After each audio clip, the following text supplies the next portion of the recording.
See, we saw yesterday Sunita William coming back to Earth successfully. Of course, it gives great joy and pleasure. But I am observing it from a slightly different angle, that this shows two things. One is the private companies and the government sector both working together, how good it can be, how best it can be. This is a typical example. And this is one thing which I think we should follow.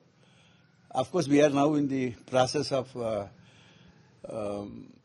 bringing the private companies very much in the picture. But there must be some caution. We should be very careful in selecting those startups. It is most importantly that we cannot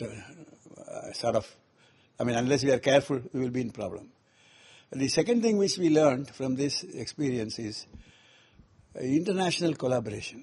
In the entire thing, if you really look at it, America and Russia, you can't have more example of two allies working together. It is almost impossible for anyone to conceive that idea, but they are working together here.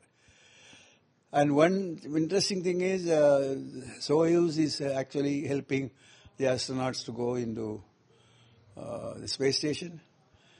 And the American astronauts are also going using the Soyuz. And then they are taking a Russian cosmonaut for such a job. So this is something very interesting. Now, what does it show?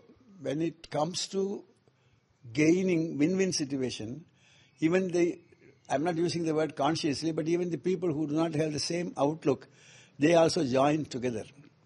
Now, we should take a cue from this and then try to see whether we can have collaborations with many people. It will only help us to smoothen out some of the differences of opinion, but also will reduce the burden, a financial burden we will have on ourselves in doing projects like Gaganyaan, which are very expensive. These are the two broad lessons which I hope that I learned from this, and I thought I will share it with you. What about the physical conditions or the health conditions they are going to face? You see, the physical conditions of these astronauts are already in their protocol. They have stated what are the kinds of things they will go through. Of course, they have foreseen what could go wrong. For example, they say it starts from skin cancer due to radiation.